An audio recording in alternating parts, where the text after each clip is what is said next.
hello, and welcome to another episode of TacoBytes, your daily bite of Degen, episode number 632, coming to you live from somewhere, nowhere, Warsaw, Poland. It is the end of day one of the Next Block Expo. An amazing time here in Warsaw. We then ended up going, missing the first event of the night from East Warsaw, but ended up going to the We Are Early party hosted by Olympics. Olympics is a Web3 platform that allows games to incorporate their SDK for peer-to-peer competition without the game being a middleman. And what I think is sort of cool, it allows for an AI-based and user reinforced trust model. So as games, the fairness and the ability of the players and stuff like that are able to in real time prove whether or not, or say, and other people are able to see it, whether a game's effort, time and effort is worth what they're doing, even if they're losing. And so I think that that's a really cool thing on the fact that it can take a lot of games that are just Web 2 based and simply, just with a few modifications, put them on chain, and it doesn't matter and nothing else changes. I think there's some really cool stuff there. I got to connect with the BD team and spent the night talking to them. And then they had so Tom Kappa, he is the COO of MBX, and then also helps some of the community side of Olympics here in Warsaw. They sort of gave the release of their alpha of their alpha pass, and everyone that the event was invite only and stuff like that from community members or alpha pass holders. What they released was some alpha on their whitelist, expanding for those that were attending and those that were attending only. I thought that was like one of those really cool things to where a very dedicated community had the opportunity to sort of get first dibs, literally by proof of attendance. And what they did then is you had to go to one of the BDs and they would like verify you again. And so I thought that was actually a little bit of a cool activation there. But the speech sort of towards the passion of the community was really moving. I was supposed to go to another event hosted by the birthday of High World and eCashify, and but I ended up getting into some really cool conversations and running into some of my huddle friends from Pudgy Penguins and stuff like that. And we just sort of got to talking about all sorts of cool stuff. And it was really awesome to meet you, man. We've been in a lot of places at the same time, but it seems like opposite sides of the room. One of those things that people always sort of ask me about of, NFTs and utility, and number one, community, the relationships. Like, I didn't know anything about this guy, but he had a huddle hat on, Pudgy Penguins hat on. And, I went to him, I was like, hey, are you Pudgy? Big, little, Rog, what, and like, oh yeah, no, proof of ownership type of stuff, and then I'm like, here's my proof of ownership. And then we just became like, oh my God, you're lost family. And so it was sort of, like man crush moment, I guess you could say, but then like started talking about all the different projects we're working with or seeing. And that's one of the really cool things that I enjoy out of the Pudgy Penguins community, is how many builders and doers, not just sitters, there are. And I think that that's a really, really cool of the community and where it's at and what's going on. But on the game front, I think it's been really cool. I haven't met too many projects. I've only met a handful of projects that aren't actually based here in Warsaw or Poland. I would say maybe like 90% to 85% of the projects I've met are, worldwide, obviously, but based out of Poland. And there's such an amazing feel here and community of sense of different blockchains and stuff like that. But still hosting stuff together, and like, I have a panel that I need to upload that is entirely in Polish. But at the same time, there was, Ethereum Foundation, ICP, Bitcoin, and Caspa, like sort of all talking on the same panel and like sharing their knowledge and their experience in like how to onboard not billion users, but like just the person next to you type of thing. And I think that that's a really important thing. And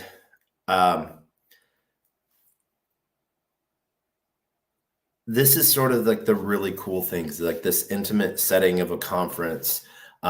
It's not it's not the smallest conference I've ever been to, but and the venue is super interesting. It's a movie theater that rents out like half of its space, or more than half of its space, like 4/5 of it. And there's maybe about 40 projects on the main floor. Then there's 22 booths on the third floor of startups and founders just standing there talking and stuff, and people going through, what are you doing? And like, you get to table 3 and half the day is gone because you've been talking to table 1, table 2, table 3. And so it's just so cool how, passionate everyone is. One of the things I learned tonight, I have found my new favorite spot on the corner of the street, almost like an all-night kebab place. And oh my God, the shawarma is delicious. But I was talking with a gentleman tonight, and in Poland, their currency here, I apologize for butchering, it's the zloty. I guess that means gold. He says it's sort of like the political piece, or the power play was like to instill that this is as good as gold type of thing. And you see within these communities their disassociation with that trust, but also how open in a way the government is here with allowing Web3 or digital payments even to proliferate, and not being stamped out. Is there regulation being put in? Yes, because, they need to feel that they have a hold on like AML, anti-money laundering, and, curtail as much as possible, or just, making it harder for criminals, but trying to leave it at trying to find that balance of allowing everyday citizens to do what they want with their money. And so there's like, what's really cool and interesting is there's an ATM company here. Their interview will drop later on. Right now, their name started off for the last 3 years, I guess, or 2 years, shitcoin.clubs. And that's because I guess here, anything other than Bitcoin, they consider a shitcoin. And so, but you can you can buy or sell Bitcoin, Ethereum, USDT on ETH or Tron, Tron TRX, USDC, and LTC, Litecoin, and Dash. And the way the law is written is restrictions are put on the daily limits of transactions per wallet, not per user. It's specifically made to exclude individual in the law and per wallet. And so people are able to transact. It seems like the Polish government, in my opinion, really sort of respects the privacy of one's finances in this, which is sort of cool. And really I got to talk to so many cool like on-ramp, off-ramp solutions, and like crypto ATMs are sort of a big thing here. And just sort of like that feeling like they're literally saying like, it's my money. I can do whatever I should be able to do whatever I want with it. And I can, have that privacy of it, and so max transaction is 1,000 euros. So if you do 1,000 and a pence, it has to be reported by, scanning your ID right there at the kiosk. But if you stay at 1,000 or less, no KYC, up to 15 transactions per day, midnight to midnight. But per wallet address. So I could send to Bitcoin, I could send to ETH, and I could send to like TRX, or I could send to different wallet addresses. And then there's no KYC because it's considered that like it's interesting because like you can see a lot of holes in it. You would think because like US regulation, the way it stamps down on everything, that criminal, it makes it super easy for criminals and all of this other things. But then like the idea that that was really sort of implied and pushed on me, which was like a little bit of a breath of fresh air, was the respect of individuals' transactions. And I guess he was like the reason it's at the limits that it is because more than that, and you might actually be you might be a business doing business transactions, and then you don't have to report. Then you're not reporting as an individual; you're reporting as a business, and a business needs to be public. So there's just it was an amazing day. I can't thank everyone enough. And all of the really cool people. Never met a bad person. Like, I met this young gun tonight who's like, he thinks he's king of the world, the best marketer on the face of the planet. And, I had to feel him out. I had to just, like, I'm like, am I going to play with this guy? What am I going to like? I chew him up and spit him out. He's 22. But could sort of find the drive of why he thinks he's going to be, if he's not number one now, he's going to be. And he's, he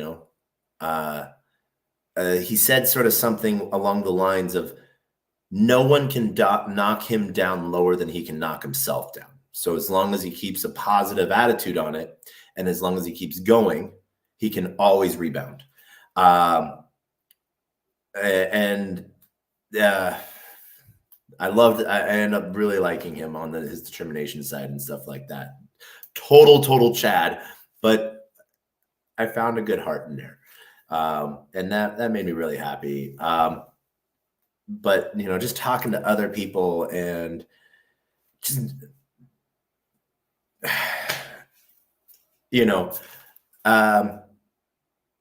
I had the options of going, German Blockchain Week or Next Block Expo, and I had owed it to myself to going to NBX because I'd missed it last year after being invited, and I blown away day one. I really have enjoyed it, and so I am gonna bring this to a close because I got to get to sleep because it is now 4:20 a.m. And I have to be up in 4 hours, 5 hours to get to day two. And I'm super excited for that. But there is a ton of people building cool things. And I'm just super excited about what is happening here. And the interview pieces, the conversations, and sort of answering stuff within myself, when, I literally think someone tried to do the 5 whys on me, and and like deep diving on questioning why, and an amazing time. So my alpha to you, check out Olympics. See what games they currently have. Clash of Orbs is their big one right now. Huge in Europe, I guess. But what's really cool is they might have smaller numbers on the follower counts, but they're like all real people. And like I'm just, it's really freaking cool here.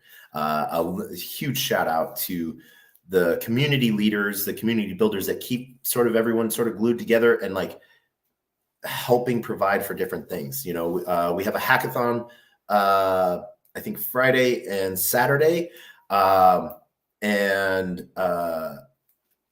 just a great time all the way around. So super excited for day 2. Some really good talks are planned, and some amazing stuff on Friday and Saturday. And I guess I might be able to be a little bit of a tourist on Saturday and see some of the cool sites. And, what's everyone's offering, like, oh, I'll take you around, show you around, because everyone's surprised that I like flew in just for this conference. And and then flying out, and they're like, you got to see things, and I'll take you around, pick you up, and it's just it's a really amazing community here. So it has, for those that are in the know, it has or those who are not in the know, but those who do know, it has early Lisbon vibes, in my opinion. And I think it's really, really awesome to sort of see how Lisbon has come together as a Web3 hub and community, and how Warsaw is doing the same. I guess it's pronounced like Warsaw, but Warsaw. Yeah. So an amazing time, great talking with so many people. Have some really cool interviews planned for day 2. And I hope that you guys all have a blast. And as we end, we're going to end as we end every episode the same way, with our words of wisdom and the greatest, worst knock joke on the face of the planet. Because we've done this 631 times, we have to do it for the 632nd time. Why not? But our words of wisdom are always the same. A closed mouth cannot be fed, and you cannot feed a closed mouth. Meaning, if no one knows you're looking for opportunity can never come a knocking. If opportunity does come a knocking and no one answers, it's going to keep on walking. And with that, I want to thank everyone for joining us. Huge shout out and heart and love to Liam. And we will see you all on the flip side. And as always, we get to end with the greatest, worst knock on the face of the planet. And that is, are you ready for it? Knock. Who's there?